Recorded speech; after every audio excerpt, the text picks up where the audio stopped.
Welcome, everybody, to another episode of the Popcorn Watchlist podcast, where we discuss and celebrate our favorites in TV and film. I am your host, Xavier, and I have the pleasure of delivering our latest episode with our go-to panel for the Popcorn Watchlist. We've got our data guy, Danny. What's up? I did not mean to alliterate there, but sure, why not? We'll go for it. We've got the young kid, Zach. What's up, y'all? And we've got the esteemed Anthony. Hello. Him with his gritty voice. All right. And thank you for tuning into this episode today, because I am making a guarantee that you will be entertained, because we are going through our latest recommendations list coming by way of Anthony. Anthony, let us know. I gave a little hint out there, but what are we going to be talking about today? I recommended this one? I don't even remember. Yes, you you recommended did. it for A us. while back? Oh, okay, for you guys. Okay, today we watched, and we are discussing Gladiator. Spoilers ahead. We're saying it now. This is a 23-year-old movie, but You never know. It don't matter, because me and Zach haven't seen it. these youngins hadn't seen it yet. dude, I was watching this movie again, and I realized, like, wow, like, the movie's still, like, pretty good. Some weird cuts or whatever, but, like, going through, I was like, guys, and I think to myself, I was like, this is a 23-year-old movie. Oh my god. I must have been in 8th grade watching this movie. Oh, my back. Oh, my back. It's, ooh. I'm Spider-Man. He's the Spider-Man back. But yes, like I said before, I'm making the guarantee that you will be entertained with this episode, because this movie is an instant classic when you watch it. I mean, it won an Oscar for a reason. It also, for Best Picture, it also won Best Actor in Russell Crowe. This was what really, like, kind of cemented Russell Crowe as, like, a top-tier A-list actor, being in a big sword and sandals epic.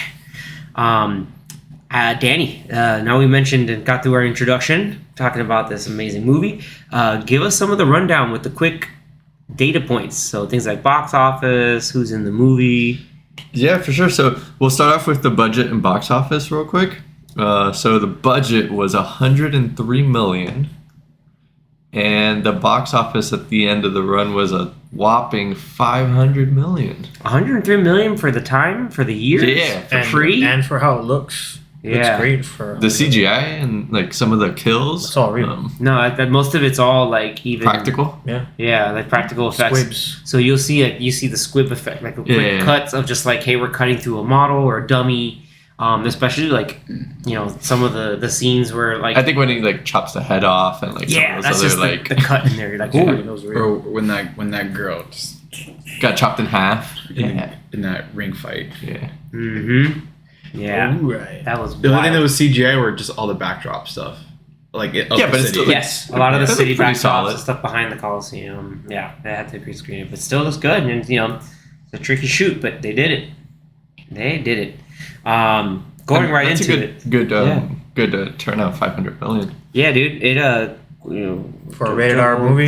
Yeah, rated R. Period piece. Rated R. Yeah, it quintupled its box office worldwide. What is it? Like 2.5 hours? 2 hours and 33 minutes, Yeah. 35 minutes, and like, I don't know, seconds. It's like seconds. It was like 153, 155 minutes. 155. That's what it was. Yeah. Okay, so 2 hours and 25. No, 155. Yeah, 2 hours and 35 minutes. I got it right. I'm the best. No, Do it.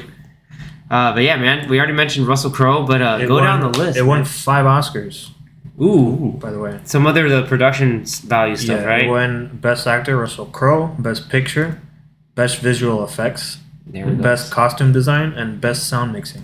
I will say the costume design for a lot of the things, or like a lot of the armor within the Roman legions, like that's pretty legit. Top tier. Yeah, some of the weapons maybe not so much, but you're like the tools used. I won't get into that. Yeah, the frost sticks to the blade. That's didn't they Mythbusters that? I don't know, but it was real in the movie. It happened in the movie. Frost sticks to the blade. Like, he was telling them that this prop weapon sucks. So I'm going to kill you right now. Oh man, freaking great. Yeah. So other than Russell Crowe, who else is a part of this esteemed cast, Danny? We got Joaquin Phoenix. We got Connie Nielsen. Connie Nielsen. That's of now Wonder Woman fame. Yeah. That's Hippolyta. We got Dumbledore in here. The OG. With Richard The OG Harris. Dumbledore. Yeah, man. The late great Richard Harris. Because Academy Award winner Joaquin Phoenix now. when I was watching the movie, I didn't realize it was him at first, but in the I could tell by the by his voice. Yeah, and then I That looked it voice. up. You had to like pause it and then put a funny hat on Marcus Aurelius, and you're like, "Oh, it's Dumbledore." What is he like? Well, Maximus you- Potter. Well, because you said you looked it up, I just knew like, oh, that's Richard Harris, and then I looked up to confirm it, but Yeah. it was definitely him. Like I was like, this Before I- voice before I for looked it up. sure. But I was like, He I had don't that know. very soft spoken voice. Yeah, like that whispering almost The whispering. with the accent. Shakespearean. Sounded Kinda. like he was about to die, and he did. I mean, but in real life, he actually died of Like, natural 2 causes. years later. Yeah, in Was it actual- 2 years? Oh, Yes, when did the 2002. first movie come out of Harry Potter? 2001. Oh, 2001. And then, But the second one came out 2002. Oh, I'm sorry. You're talking about Richard Harris, who passed away. in Oh, Richard 2003. Harris. Oh, you meant Yes. the character. I meant the actual historical figure. Oh, Marcus that's Aurelius. The actual last of the good emperors. He Not Marcus Aurelius. no, he actually died of natural causes, not Not- being murdered by his son. Which I still like that scene because it is very like, I just want the warm embrace, and you're like, oh, I see where that guy's going, and like, yeah. especially when I was watching it younger, like I could just see like, oh, you know, like I can kind of relate to him in a sense of like, oh, like he's being neglected by his dad. Then after knowing all my history and then like hearing him like, yeah, I have these virtues, like those are shitty virtues for what he needs. Like I was like, everything he mentioned about like the corruption of Rome, like, oh, do this with like courage, like. No, and like, doesn't oh, I make have you courage. fit to It's be- like you have courage, but yeah, you have courage to go face first into like something dumb, but like you can't understand what needs to be done, and like, and you even see it like when he gets back into Rome and he's just like in the Senate like spinning the sword, you're like he's not. It's not that he needs to play the game, but like you can see immediately he's just like, oh, he's just gonna go to war with the Senate. The Senate. Oh man, They won the sound mixing just for the sound effects of like the sword spinning. this ring ring ring ring. It was cool. No, I thought sound mixing went to this other movie. Did it? Yeah, I dude. thought this. I just read it. No, you said Let me look at it. you look it again. up again. Yeah, best sound mixing. Fake sound mixing. Okay, spinning Yeah. sword and the tigers, the tigers, the tigers in the first Colosseum fight. And then the generic laughter of the kid in the, Oh my in the God. flashbacks. Yeah. Or where how the hell it goes. I don't know how it goes. Maximus's poor son. Oh man, dude, I remember Dude, when just like then the horses just come. It's like horse damn. just- When that happened, I was like, holy shit. they I'm like, I remember. this kid's gonna get stomped. That was Yeah, crazy. like I was like, Dad. I was like, I remember we were watching this. I was like, oh, I remember this part. And it's just like, No. boom. I was like, yep. Those horses did not care. Like, Nope. get out of my way. The Praetorian Guard just said, "No, we're going for it. We're gonna make that happen, dude." Like, and what it was pretty messed up too, was this is like, it's like, hey, you didn't swear fealty to your new emperor, so we gotta kill you. He's like, and then Maximus there was like, just let me know my family be safe. And then Quintus had the balls to tell him, say, your family will meet in the after. I was like, He was like, that's damn. cold blooded. I was like, that made no sense. Yeah, dude. Like, But, what was that family gonna do? Like, you already had the guy. Like, there was no, like, that was a waste of resources. Like, sending the entire, like, The whole army? No, it was sending a contingent of the Emperor's Praetorian Guard to go kill his wife, they child, could've and just like sent one destroy. person. Right, like they sent like his top. They sent His like top dudes. They sent like 16 Horses. guys on horses, just roll up, Just one guy and one horse. run over this One kid, horse. kill the wife, and then just burn their bodies and crucify them, Yeah, just like, to prove a point. What a like. We're kind of joking about it, but like what a heartbreaking scene after like the cool fight at the beginning, Yeah. and then like the victory. So it's like he had this big victory, and then like 5 or 10 minutes later in the Lowest movie, low in it's his like, life. Yeah. dude, the most gruesome and brutal like I would have scene that like, I guess that he could see. They didn't show it, but they showed enough, and they're like, damn. I Yeah, can't it's believe enough they to did put the that. imagination. Yeah, then you on. can know. You know. Yeah. I was gonna say, Zach, what do you think about the first opening big epic battle in Germania With the barbarians. with the barbarians? Okay, so those were the barbarians. Okay. Yeah. Or anyone who wasn't Roman was a barbarian. That's how I guess, yeah. that was the term they used. I mean, it was a pretty cool shot. With I mean, they had a bunch of stuff. They had the archers. They had like the catapults with the flaming that exploded and stuff. Yeah, like it's like I don't know, if it's like holy a activity, vase sure. or some kind of thing. But I forgot some of the lines. Some of the lines were pretty cool, or not pretty cool, but they're like one of those one-liners. But I don't remember what some of it or what was said. But a lot of it was pretty cool from the parts I do remember. Because I was watching this movie late last night, so like remember my memory of the first half or the first maybe 20-30 minutes are like kind of fuzzy. Just rewatch it. Just rewatch I'll it. have to rewatch the first. I don't know if you remember when he but- was getting, because Maximus was in charge of the cavalry. Yeah. Which was kind of weird because a lot of times the cavalry were, if I'm not mistaken, a lot of times the cavalry were not necessarily Roman soldiers or like Roman legionnaires, for example, but depended, on that stuff. But anyway, he's just like, oh, you're going to hold the line, and just like, hey, if you find yourself alone riding in the green fields, seeing a vast green fields, so be comforted because you're dead and you're in the fields of Elysium. And we're like, people are like, haha, it's funny. It's like, but I also like the whole thing from the beginning where he was talking about, I want to be just home and back to my family and my farm. If you wish it, then if whatever you want to be, that's where you're going to be at. So it was like his inspirational speech in the middle of the battle. So you saw that the man was like, that was what he was about his people, his troops, getting the job done for the glory of Rome. And then you have that ripping, epic Hans Zimmer score where he was cutting his chops before pirates. It's so great, man. This is just so much, like the tension, the kind of build up and everything. Just that whole sequence, or just like all the different fighting. You have like people fighting the archers, these guys going in together, and the Roman shields, showing off the Romans using the shields to protect themselves.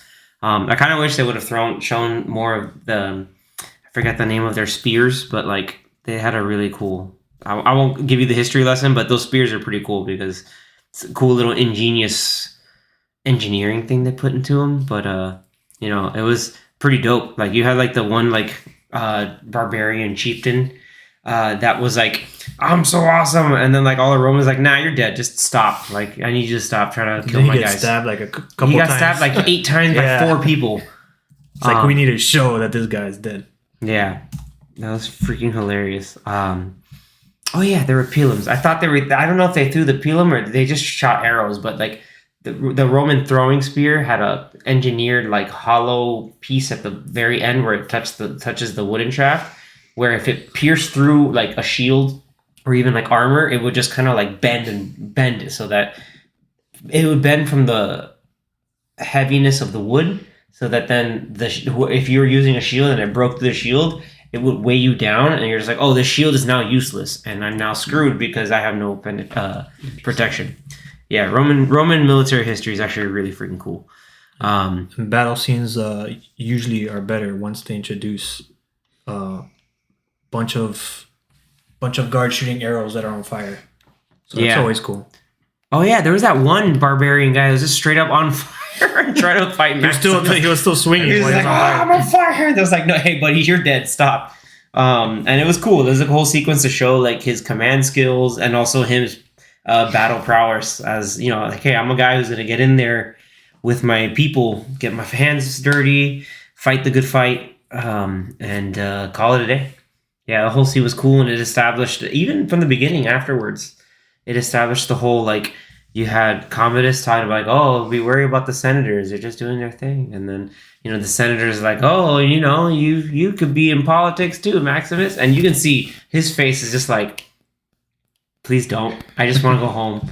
Everybody shut up. Like, I just want to go home. I just want to work the land with my family, my poor family. They got massacred by jealous Commodus.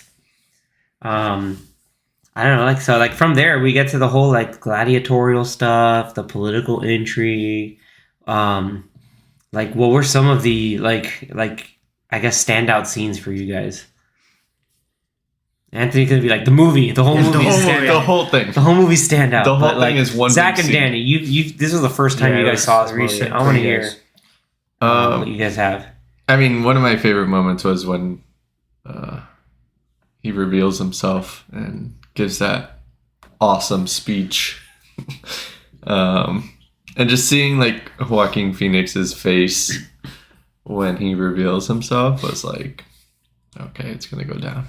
Yeah, homie is just like, oh my god, this guy. How is this possible? How are you alive? I'm gonna kill ya.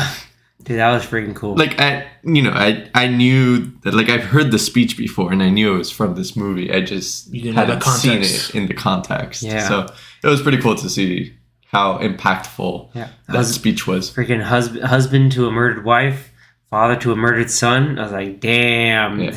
And like you could tell, especially like, maybe I don't want to steal anybody's scene, but when he's speaking to Proximo about like, hey, what do you want? Like after Proximo's like, yo, you're too good. Like, well, we need to refine you. Like, what the hell do you want, dude? And he's just like, he's like, that's why he laughed. He's like, oh, you won your freedom and you met the emperor? Like, oh, okay, that's what I want. Like, I want to meet the emperor.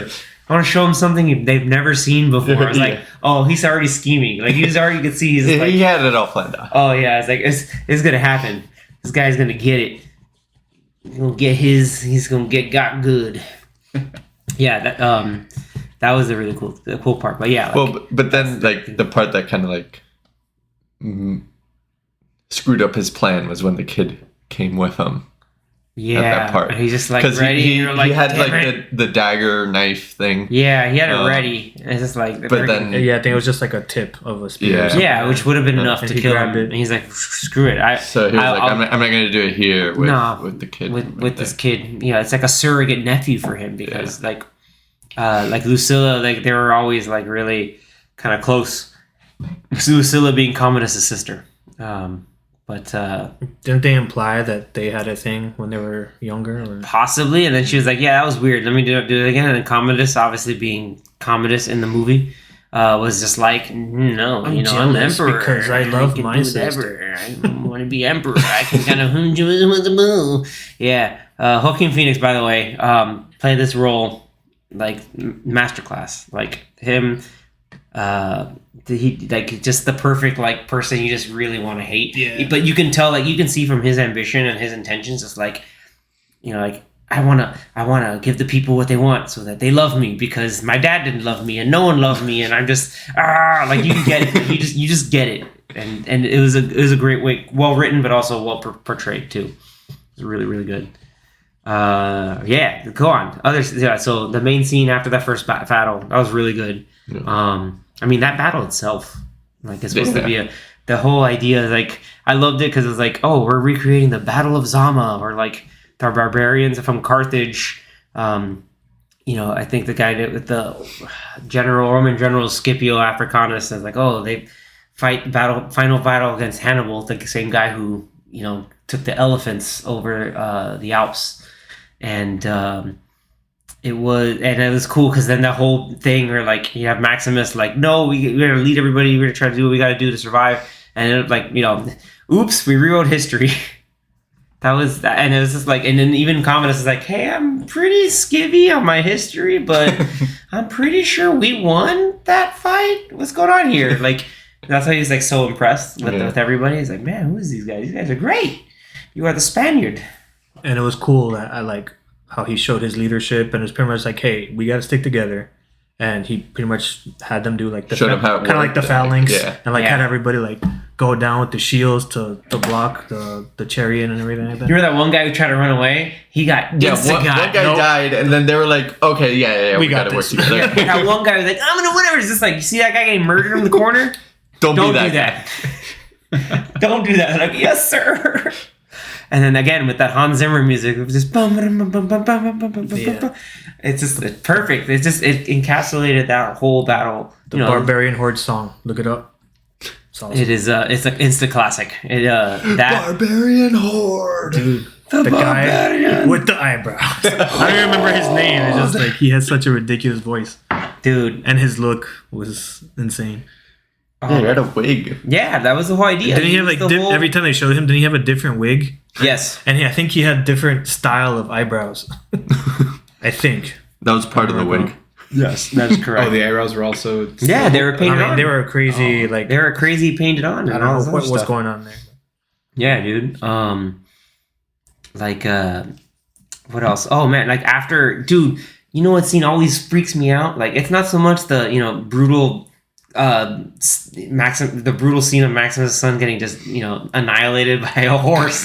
What always gets me, I'm like, ugh, is like after, because he was still with his cut from surviving the execution from the Praetorian Guard, so he's still then passed out from his wounds. But then when Juba gets, some slavers are pick him up, and then he's hanging out with Juba, played by Jimon Hansu, who's also, this is like his most iconic role. Yeah, he was great in this one. He, like, you see the cut with like maggots on there too. Like that always gets me. Like, nasty. Those are maggots. I thought it was like it just getting like pussy or. No, they were moving. They used the maggots to take out the infection. To like take out the infection. I was like, oh, and like, the blood. man. It's like, they're there to clean the wound, and then he put some other stuff on there to heal it. Heal it up.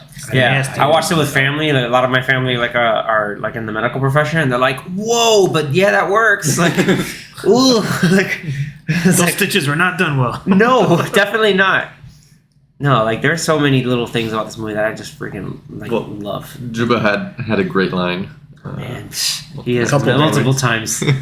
Yeah, multiple times. They're like, you will see your family again, but not yet. Not yet.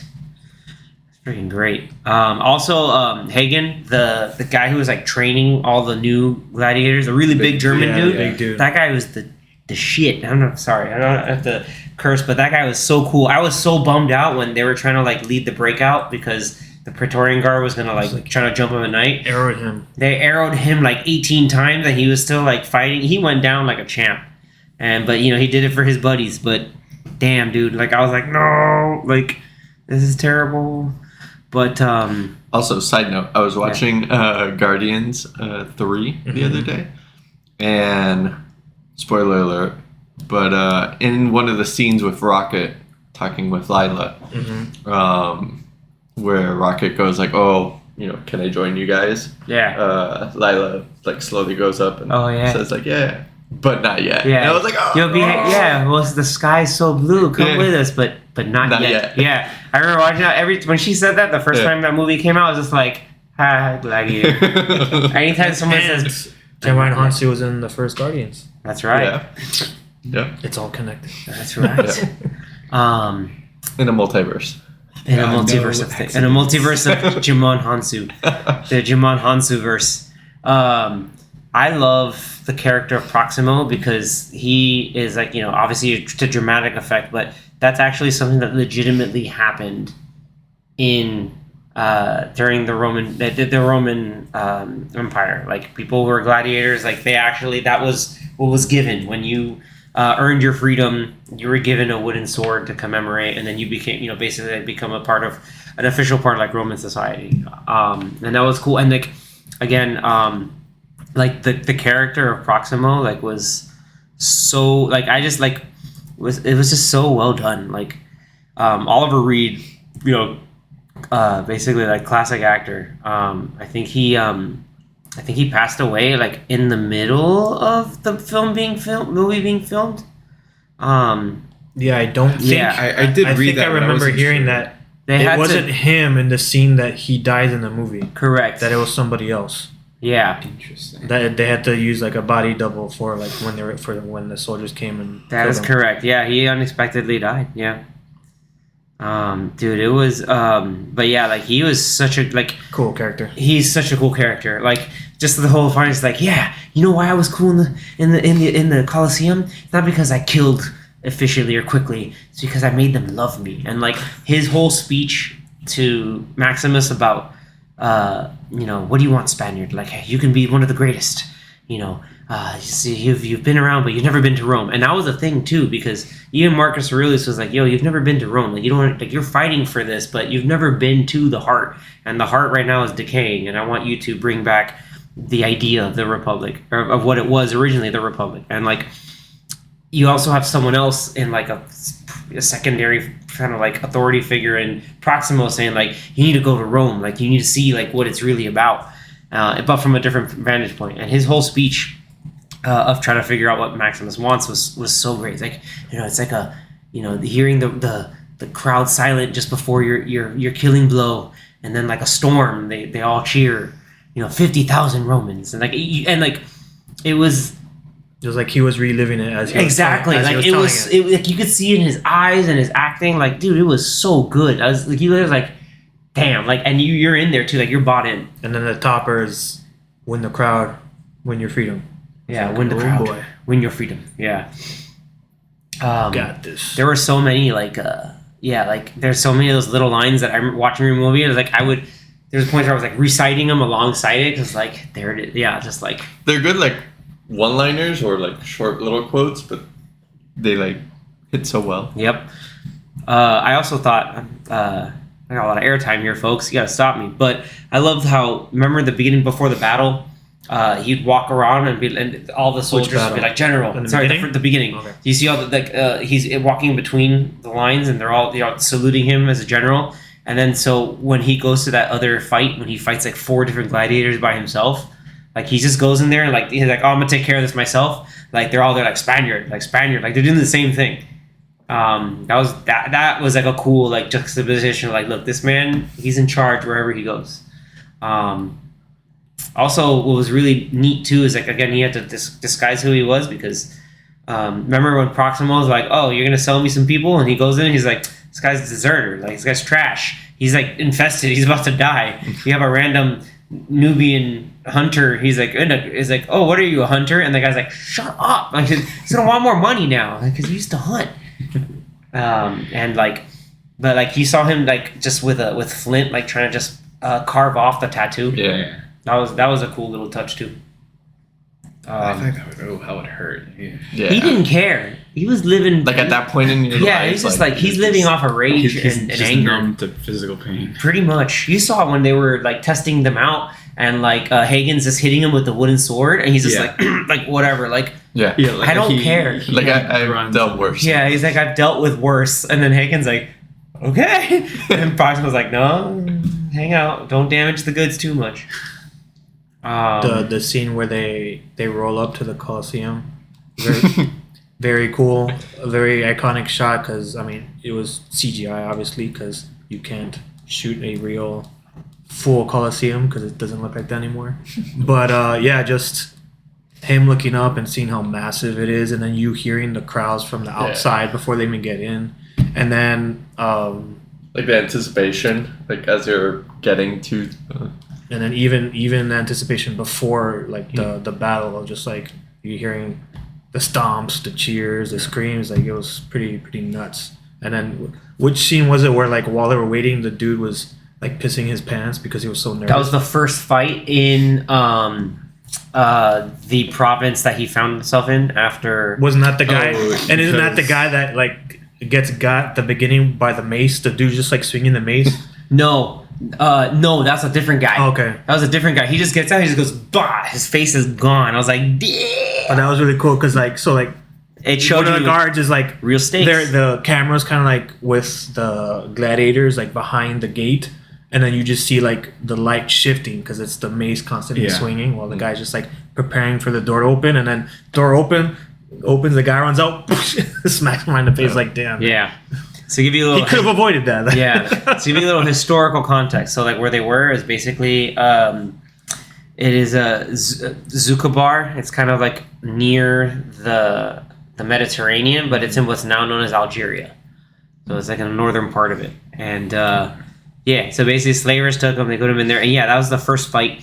And that was the whole thing where like he was changed. Maximus is chained to Juba. Mm-hmm. Hagen is chained to the guy who is peeing himself, and the guy kind of freaks out, whatever, and he gets stabbed, and he's dead. Chops his hand off, right? Yeah, and then he's whipping the chain, and I'm like, there's a hand there, God of War style, like there's a hand. And then you start seeing like, these guys know how to fight, like, and then then they get some other fights in there too. But was it when they were entering the Colosseum where they had like the flower petals just falling from the sky? Because I think it was just like everyone from the crowd throwing flower petals. So it's just like real cool. That was the first fight. I thought because I didn't notice the petals until. Or was that the until end? like the final? The final fight. That might have been towards the end. That's the very end. Yeah. Hey, we're gonna fight. I think I'm just getting. We're gonna fight common, but then I'm gonna stab you anyway. Yeah, because I never noticed any flower petals. for those. Yeah, because the first final two. fight, all the pedals are on the floor, like while they're fighting. Yeah. And it's supposed to be like, I'm gonna fight him, but we stabbed him ahead of time so that I can have a winning chance. What a douche. But was a Punk never fatal one, but too. Punk never actually fought. He was only in training. Yeah. And I thought of something. A lot of times, like effective training, at least in ancient times, you would train with like wooden swords and wooden weapons because you could fully commit to the strike. And you could hit somebody with the weight that's similar to a real sword, and killing them. yeah, while killing them. And then if you got hit by it, you'd be like, "Oh man, that's pain. I'm gonna muscle memory not do that." So you saw Commodus fighting against a whole bunch of dudes, but like they were with a real sword. So those guys are not gonna try. Yeah, and they're probably holding back. Yeah, they're holding back. Like they're not out here trying to like actually put a whooping on them He's because like, they kill them. Look, I can fight all 5 of you guys. I can fight. You're like, no, At you the same can't. time. It's like you're the emperor's son. We're not I mean, gonna it hurt looked you. cool what he was doing, but they probably weren't doing much. Yeah, it's like, come on, buddy, you're okay. We got to talk about the tiger fight. Yeah, well, are we talking about that's the Battle of Zama, right? No, that was separate. That was with Tigers of Gaul. Mhm. Yeah. So, fun fact: the guy who played Tigers of Gaul was an old like power and body lifter. That's his name is I have to look this up. Sven Ole Thorsen. Oh, wow. He was one of like the main goons of the main bad guy from Conan the Barbarian. I don't know if you remember Nice. that. Yeah, I don't remember that. because I had rewatched Conan recently, and yeah, he's basically like one of the 2 big henchmen for the bad guy played by James Earl Jones. So like seeing him again, like when he had the helmet on, it's like, damn, he's a grizzled gladiator. It's like, oh, it's this guy. That's badass. Like it was a cool little like thing. And Is that the thing that you were gonna have? Yeah, that was Like, totally- like, Yeah, I don't remember that because I haven't seen Conan in a long time. I saw it when I was younger, so I got to rewatch it. As of this recording, it is on Netflix, but I don't know for how long. You should watch it. It's freaking cool. The beginning's like cool, and then it gets kind of weird, and then it gets back to being freaking cool for the rest of the movie. Conan, the barbarian horde. And that's when you see the whole like again the crowd. He's winning the crowd because after that whole fight, he spares him after Commodus does the stereotypical thumbs down, thumbs which up, wasn't thumbs really down. a thing, but we won't get into that. Historians know it's like it's not a real thing, but Maximus for a the Merciful. cinematic effect. Maximus the Merciful, yeah. Anything, yeah. I mean, I've seen a few. Might have been YouTube videos, maybe on how they filmed that scene with the tigers, because it looks very good. It looks real. It's not entirely real. Yeah, like the one The that jumps on tigers his are back. real. Yeah. Like when they come out of the cage, like they're Yeah. real, but they actually like filmed him in like a different place, and then they filmed the tiger, and then they kind of like pushed the Merged 2 them together, together. so it looks like they're like right there swiping at him in those scenes where they're really close to each yeah. other. But yeah, the ones that are like that jump on him ends up being like a fake thing that he just ends up stabbing, and it's not a real tiger at that moment. But there's probably like 1 or 2 quick CGI tigers, but they're not there for that long. So there are real tigers there. They're just there are not. real. The and tigers Col- were definitely. and the Coliseum had real compartments. Like they had a whole like menagerie under there that they can kind of have put up there. It's pretty Well, crazy. the Coliseum actually has like Yeah. stuff underground. Yeah, it was cool though. Like, Did you also know, Zach, that the Coliseum could be flooded to do boat battles?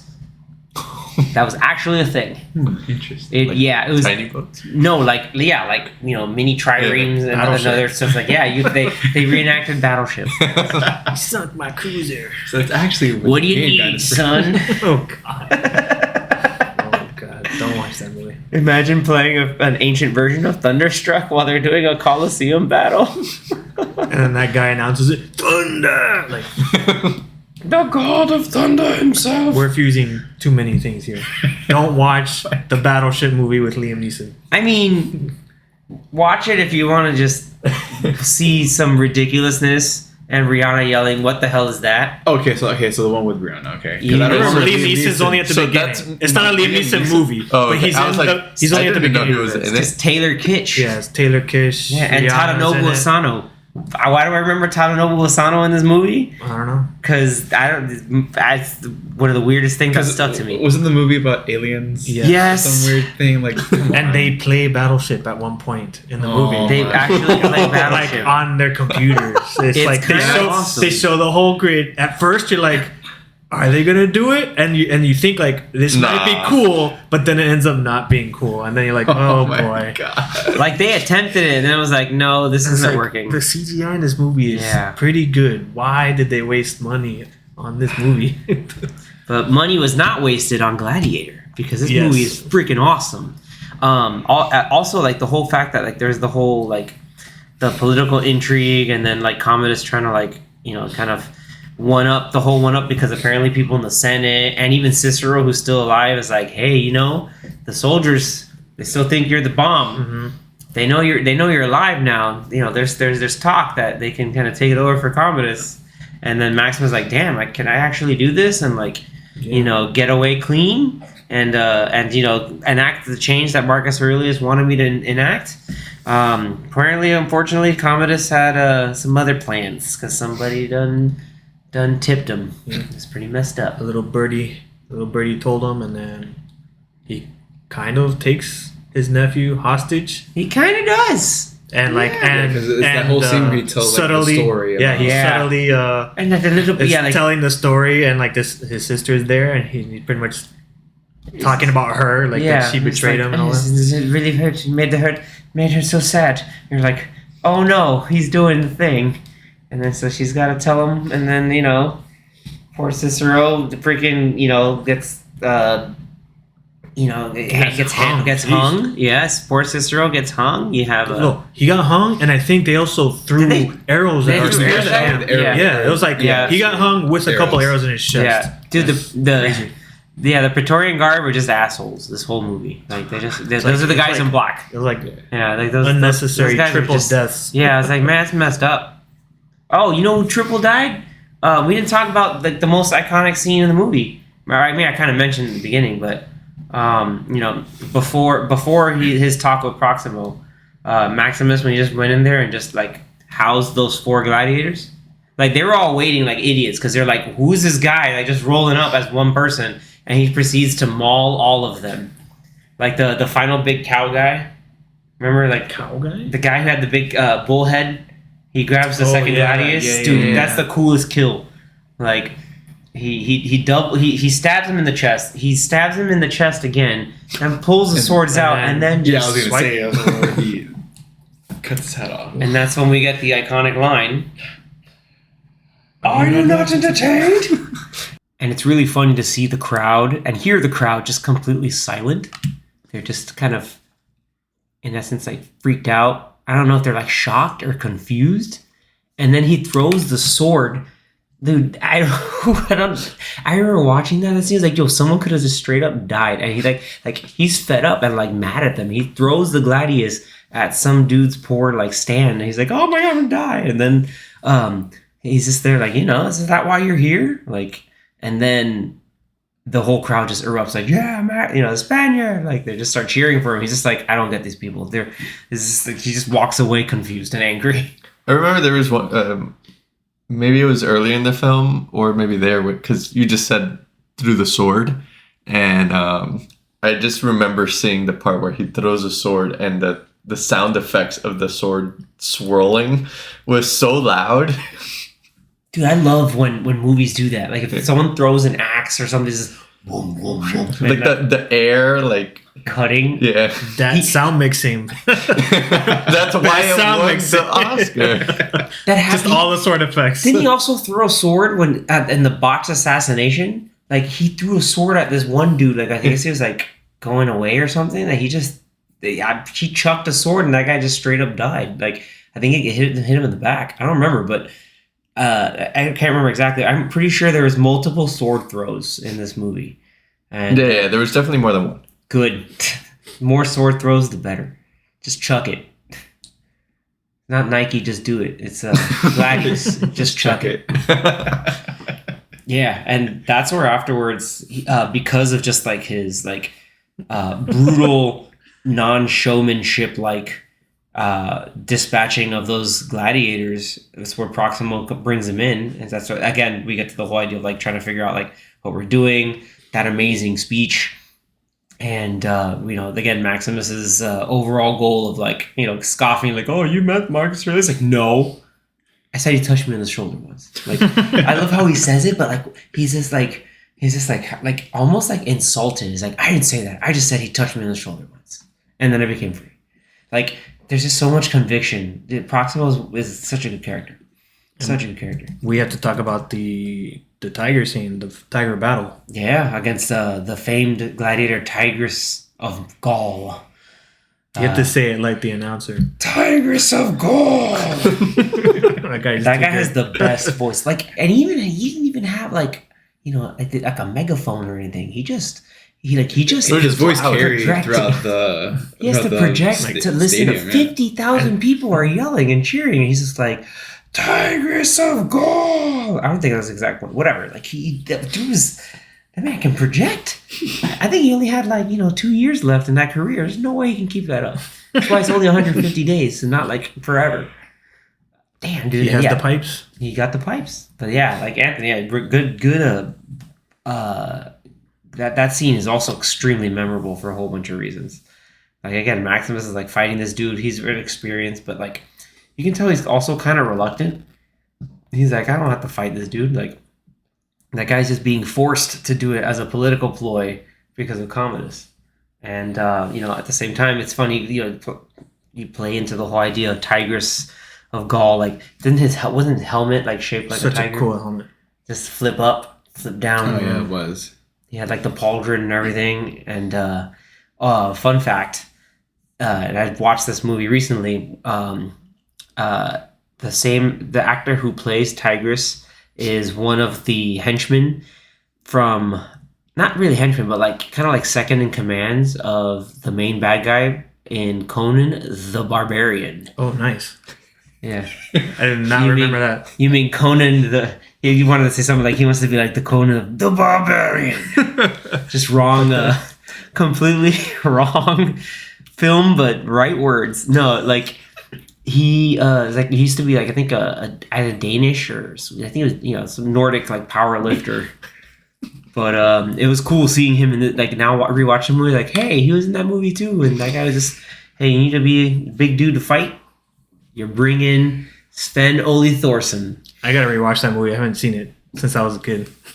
That's weird that you watched that movie as a kid, but I mean, you probably saw. I mean, not a kid, but when I was younger, because I saw Gladiator when I was like 13, so I probably saw Conan maybe even after I saw Gladiator. Oh, okay. I don't even know. So it probably was like, it might have been when I was like 10 and I saw it randomly on TV. So I don't remember it that much. I mean, no. I was saying that Conan had camels. This movie had giraffes. Remember when Proximo was yelling at that guy? Conan punches camels. Yeah, so like before he buys Juba and Maximus, Proximo has that weird dealing with. I'm pretty sure that's that guy from The Mummy. The one that was the prison warden from The Mummy. The first Mummy? The first Mummy. Remember when he grabs the scarab and he goes, ah! I don't remember, but you don't remember that? I believe you. Dude, that's one of the funniest scenes in the movie. Like, there's a I'm not picturing the guy, so I don't remember who. So Arab guy, kind of chubby, not super fat or anything like that, but like he's walking in the hallway and he sees the etched out figure of like the Egyptian guy and like the holes of the scarab on him, and so he picks one out and he's like, oh, it's pretty, but then like he like does the same pose of the guy and he goes, like just like he's dying, and then like it's funny because that's kind of how he dies in The Mummy. And he just gets scarabed out. I did watch Conan before I saw this movie because I remember I watched it on USA when they had those crazy marathons of Arnold movies. If you look up on YouTube and type in the evolution of Arnold, there was this funny advertisement for just like a weekend of Arnold Schwarzenegger movies. And it was like, the evolution of Arnold. And it was just like funny clips from random movies. Stick around. And that's when they were playing that's when I would watch Conan. So I don't think I've ever seen Conan. You probably saw the edited. Yeah, unedited. Yeah. So I only saw it on that. But yes, he punches camels. He punches a camel. He punches a camel in Conan, but like in this movie, just more desert. Not really desert, but like he had basically back to my point. Proximal's accusing this guy. Is like, you sold me giraffes and they won't mate. They're queer giraffes. I was like, what the hell? It's like, and then like it's funny because then you go back to his compound and you see the giraffes there. I was like, there they are. Probably got them for a cheaper price. Well, he got the slaves for a cheaper price, but then he bought other animals. He paid more for the animals than the slaves. I just want you guys to know that. Yeah. Remember, he's like, oh, I'll pay 1,000 here. And he's like, I'll pay this for the animals, 5,000 total. I was like, I'm sorry, what? And like, I think even Juba said it too. He's like, yeah, we're less than animals. And that was, again, continuity in writing, really good job there. Back to the Tigers fight. I digress. That's one of the standout scenes because at first it starts off as a one-on-one fight, so you think like, oh, this is supposedly one of their best warriors versus Maximus, and of course they have to cheat, and then all these compartments, everything. Yeah, all these compartments start opening up from the ground, and tigers start coming out from the ground when and other soldiers are trying to hold them back. Very well done scene. I remember that being really freaky, and then I remember after watching this movie, I remember back when the History Channel would legitimately just have like history documentaries and like history surveys of like different points in history. They did a whole thing on like history of the Colosseum, and they would talk about that kind of stuff. That they would have trapdoors that would have animals. They'd have a whole menagerie of animals in like the underground areas. I know Zach would be.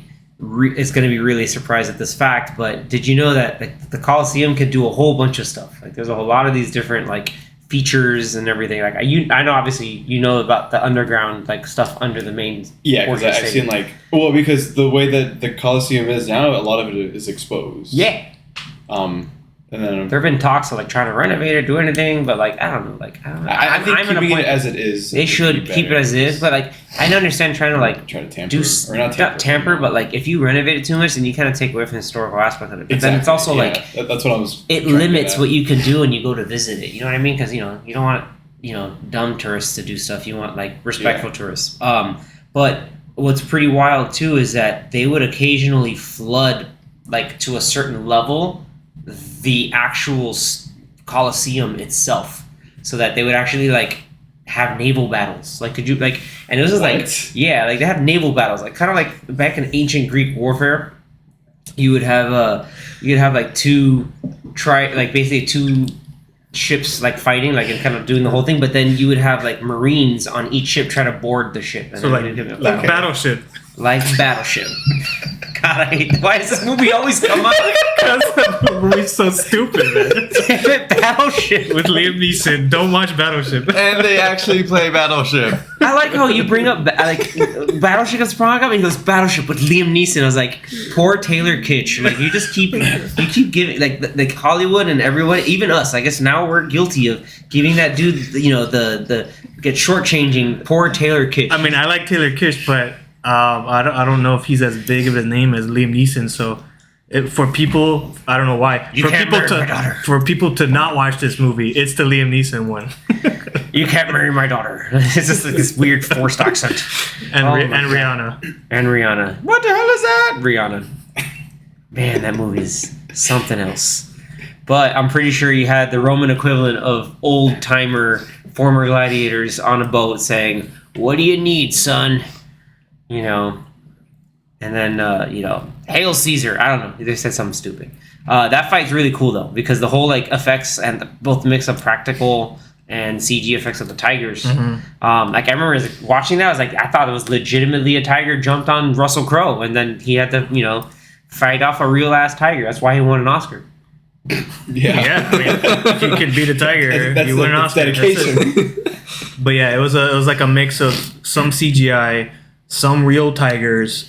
They just filmed the tigers coming out separately from the other two actors, which is Russell Crowe and the other guy. Yeah, and then they would merge the two together, and it looked pretty seamless to me during the movie. It was done well enough that you don't really notice it unless you see it behind the scenes of how they did it. But yeah, that's a really cool fight. But in the close-up shots or in the more like the close-up shots, so like that one specific shot where where the tiger like runs at Russell Crowe and like kind of swipes at him, like it's nowhere near that close because in the movie it looks like it's like inches from clawing at him, but they're not that close. Yeah, it's a mix of like forced perspective, but also like After Effects superimposing him in the area. Yeah, and him like reacting to not really the thing right next to him, the tiger. Here's a tennis ball and a stick, but from 1999.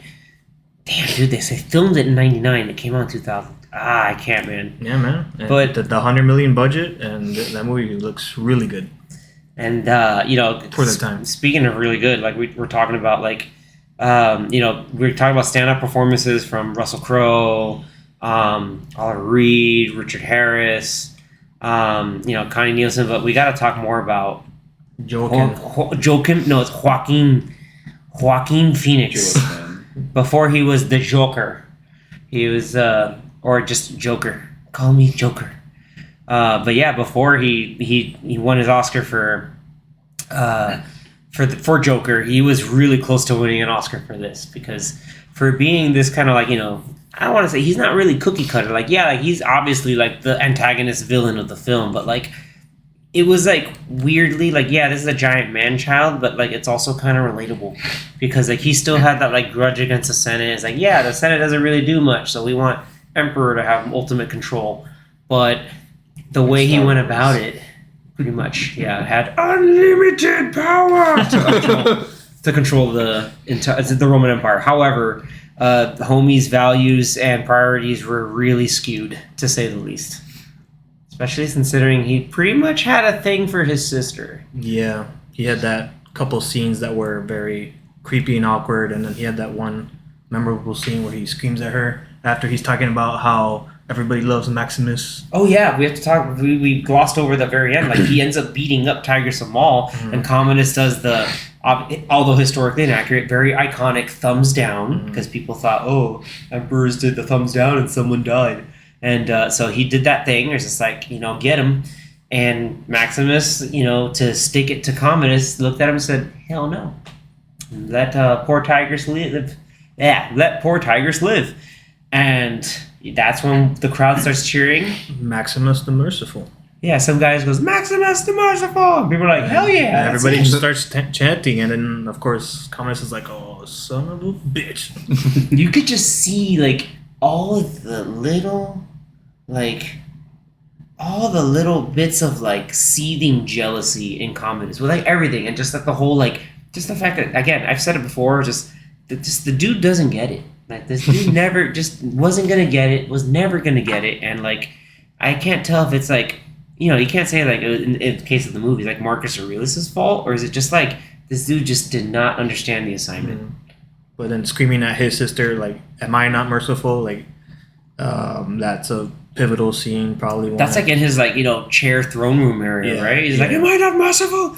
Like, and it was like very strange. I think they were kind of like laying next to each other, and he's like whispering, talking to her. He's getting a little too close, and I think very, that she weird. Like Lucilla starts realizing, like, wait a minute, this is weird. Like, what is this dude doing?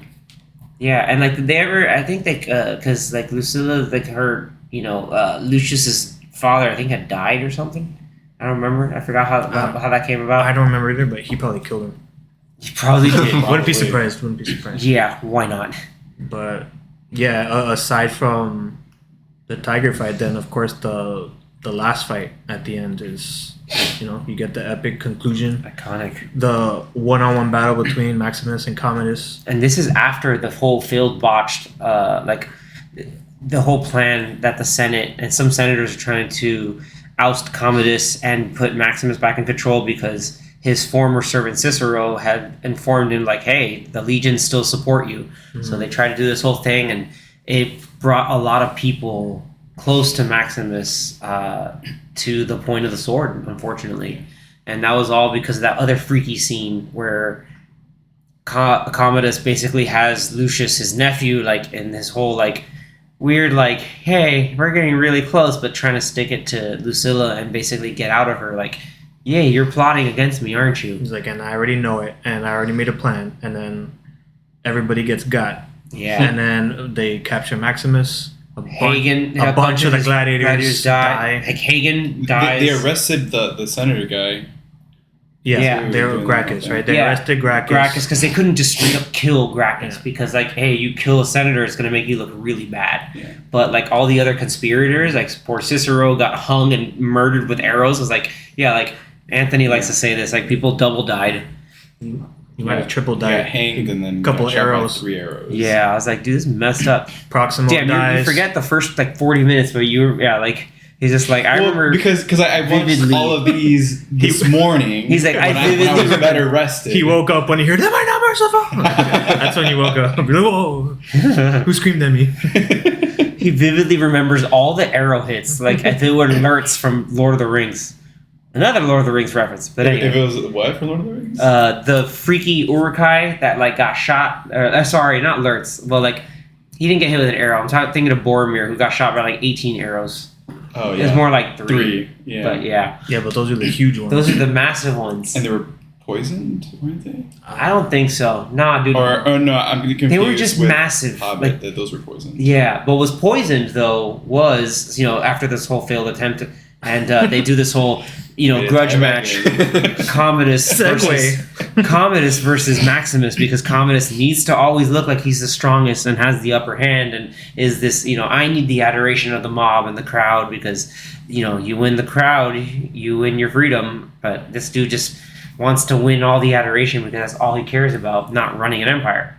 And what does he say to him? Does he say, smile for me now, brother? Is that what he says? Yeah, I think he's like, smile. Yeah, like, smile for me now, brother. Because he always considers like a surrogate brother because he was so close to Marcus Aurelius. Because he was saying you loved my father, and said something else, and then he said how I loved my father too. My father loved me or whatever, which makes us like brothers. And then he said that whole thing. And then he stabs him in the lung with some poisonous dagger. Smile for me now, brother. Looking like a douche. That's what that was. Yeah, he hugs him and then that stab. Yeah. And then you can tell. And then that was also coated with some laced poison, which sucks because then you're like, damn, our hero's not going to make it. But can he, come through in the end and enact the righteous justice for his family and his friends now who have passed on?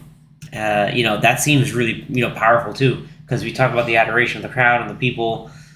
Even with him being handicapped, he's still whooping on this dude. Remember when he loses his sword? That was pretty iconic because then he's like, oh, I need a sword. And they're all just like, Nope. You're good. They're like, you're good. Deal with it. Go get a sword. You wanted a one-on-one? You're good. Yeah, he asked for the fight. And even, the guy who, like, sentenced him to death, Quintus, I think, was there. He shows up and he's just like, no. He's like, no. Like, these are the other rules. guards, like, to hold your swords. Yeah, hold your swords. Just like, damn. And he's just like, give me a sword. Like, and you can see he's just completely desperate. He pulls out the villain's under knife from his bracers. He's like, whatever. And Maximus is like, nah, son, I'm gonna kill you with this thing. He does the reversal. Yeah. Turns it on him and the parry. Slowly. What is it in the neck? Yeah, it's like through the neck and like up the neck and up the mouth. Yeah, it's pretty gruesome but satisfying. After the whole movie you just watch it, like dude deserves it. Dude deserved it. Yeah, you could say that's how good of a job he did. You're like, finally, this guy is such a dude. Again, you could say the Senators had their own stuff in it, but like this dude was just a complete butt and a trash and a dumpster fire of a human being. So just like take him out. Like this is put on his misery, and you can even know like how Lucilla, like his sister, put up with him after that she knew that he killed her dad. Remember she did the double slap and then like kissed his hand? It's like, that's messed up. Really messed up. But, his uppance had come then. And then, that whole lasting sequence, you get the finality of like all of Maximus's visions, putting it all into one, into that really, beautiful ending sequence. Yeah, where they show like the wife and the son. And like the son runs off to go like only there's no horses coming down. no horses stampeding through. But you get that beautiful Hans Zimmer. I think the track is called "Now We Are Free." That is with the beautiful singing. That's not words. That's not Dune. Yeah, it's not word. It's not real words. Yeah, it's not real words. It's just like like right, kind of like humming. Correct. They weren't real words. No, apparently I looked this up. Humming words. Lisa Gerard, I think the singer, she's like, oh, I just kind of sung, like I'm just singing words that just like that are just coming from the heart. And I was like, what does this even mean? I thought maybe they were trying to sing in like Latin. Definitely or something. not. No, absolutely. Not. Yeah, or at least in Italian. It's like her own language, but like I don't know. It's like oh man, what are the lyrics of this word? It's just gibberish. Like Yeah, that last couple of minutes of the movie is very touching, very beautiful, very telling how everyone who was there watching the fight goes and picks up Maximus. Like people on the floor, on the actual Coliseum floor. Yeah, all the guards, Gracchus. Get the homie. I keep forgetting her name. What was her name in the movie? Connie Nielsen? Lucilla. Lucilla. Like, so they're all there pretty much saying, like, raise he was the true warrior. He fought for Rome. Raise him, and they all picked him up, and then they just leave their current king there, the current emperor there on the floor, like, bloodied and dead. Yeah, he's a piece of trash. Leave him there with the trash. Like I was like, damn, it's the complete. What is it called? Yeah, like just a complete like disregard for anything Commodus did because the guy was just a failed demagogue that really did nothing. Then you had Juba again with the "I will see you again, but not yet." Damn, when he buries the two dolls of Maximus's family. Yeah. From earlier, he buries them in the Coliseum. And you're like, oh, why you make me cry? That gets me every time. Gets me every damn time. It's such a good movie. But not yet. I mean, like, now I think from some of the things that you see, especially you guys, Zach and Danny, like, I would say, like, I would ask, what are your, like, final takes and final ratings? Because you're going to get it from Anthony and I that this movie's incredible. It's an instant classic. And it's what really like made Russell Crowe like a top tier A-list star. Like I mentioned that earlier. Like it's just that good. But what were like in the end, like in its totality from beginning to end, what do you guys think? I actually need to see it again. I'm surprised that it took so long to see this movie because it's awesome. Yeah, it was freaking great. Good action, good dialogue, just. Overall, really solid movie. Man says solid. Solid, man. I know it's Anthony. A solid 7. Yeah, I know Anthony had been wanting us to see it for the longest. Side note: this is my mom's favorite movie. Nice. Oh, word! Nice. So when I told her I was gonna watch it, she was like, "Oh yeah, you gotta see it. We gotta see this." So nice.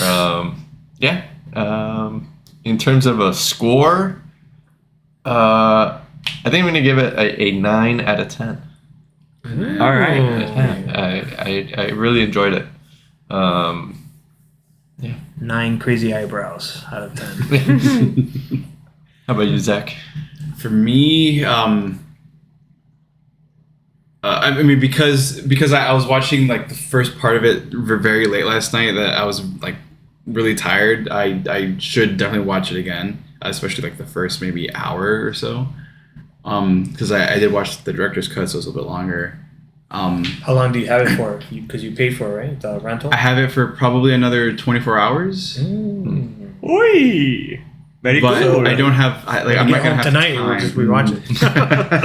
I'm gonna be just as tired as I was last night watching it. If I try to watch it tonight, but from the parts that I was able to like really pay attention and like know what was going on when I wasn't tired. Like Danny, like I thought it was all really great. I really liked a lot of Russell Crowe's lines. I think he just had a lot of great lines for the movie. I think a lot of people have. He delivered it very well too. 100%. Most of those lines. Like I think I saw somewhere some of them were like not.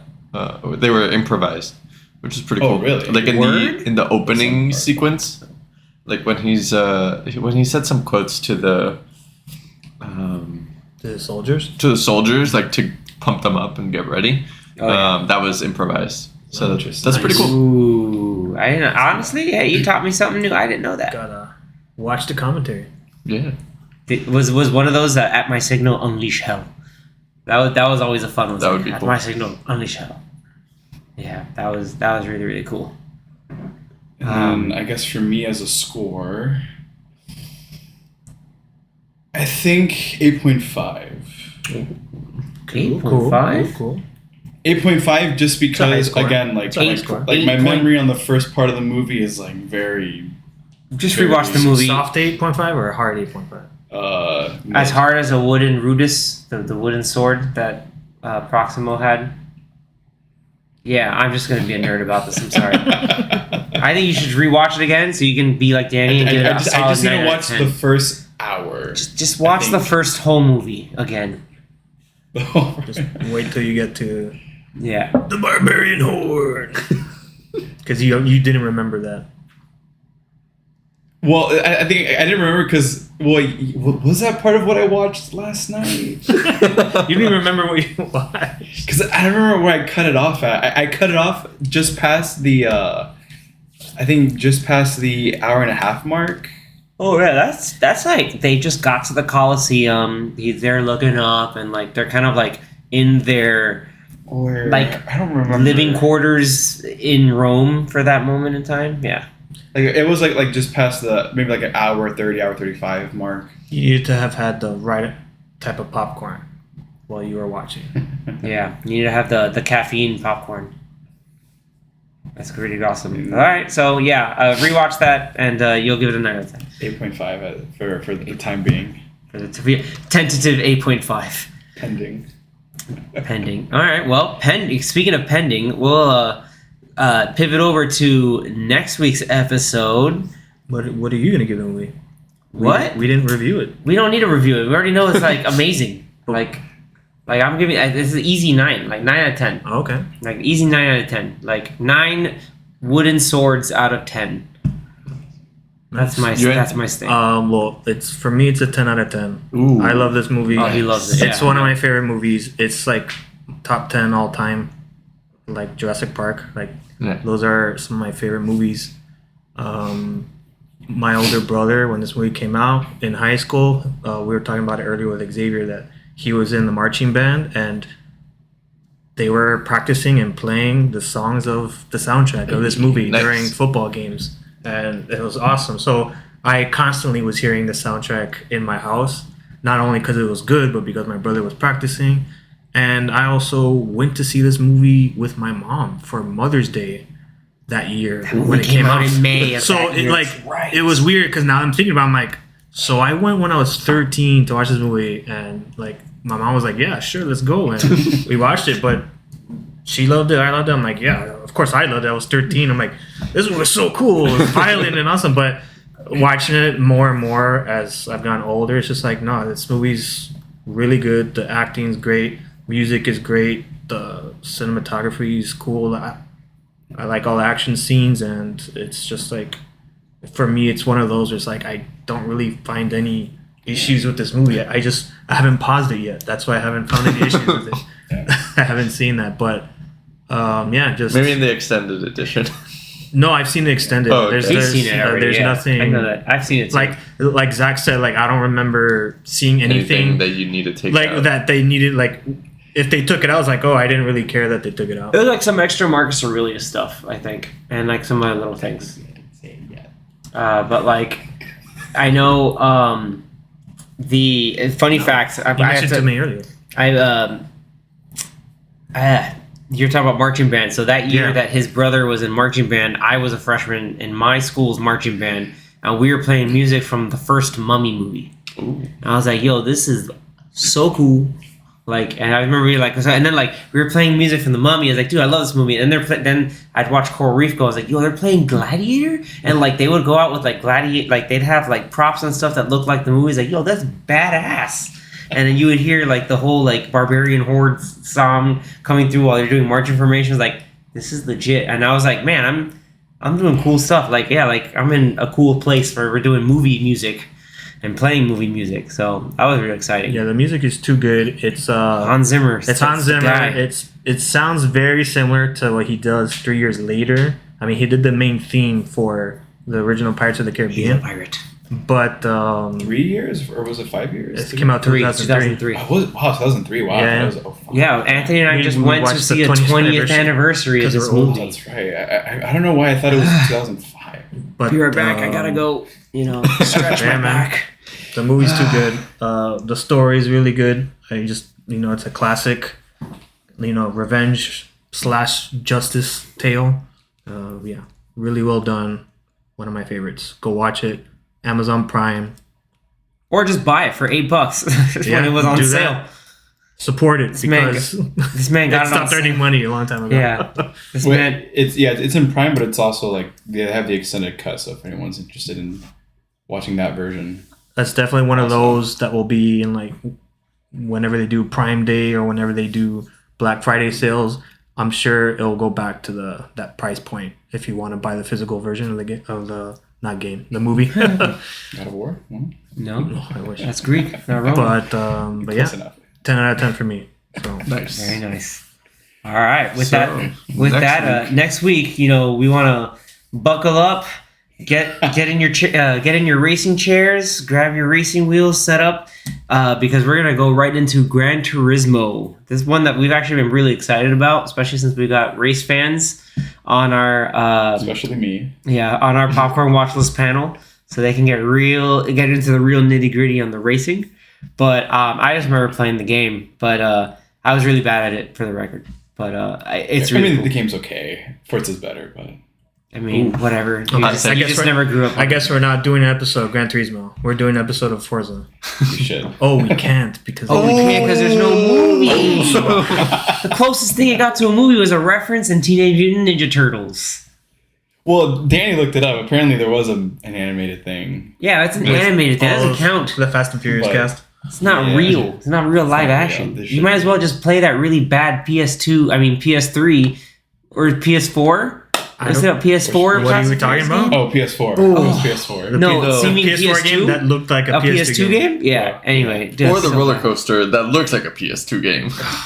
Or you mean the motion ride that looks like a PS2 game? God. When that man yelled "Ride or Die," I was like, I don't know. I'd rather die. I want to go back to the party bus. I want to be on the party bus. All right, but we digress. Let's get back to get to it. Keep the engines ready because Gran Turismo will be next week's episode. If you're listening to, of course, now listen to us. If you guys continue to enjoy our topics during each and every one of our Popcorn Watchlist podcast episodes, please give us a like and subscribe on all of our platforms, whether that be your podcast platform of choice. We're also on the platform formerly known as Twitter.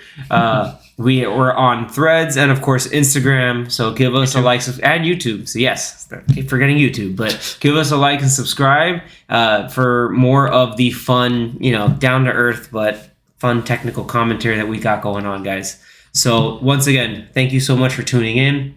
And we'll catch you guys next time. I am entertained, or have been entertained. See you next time, but not yet.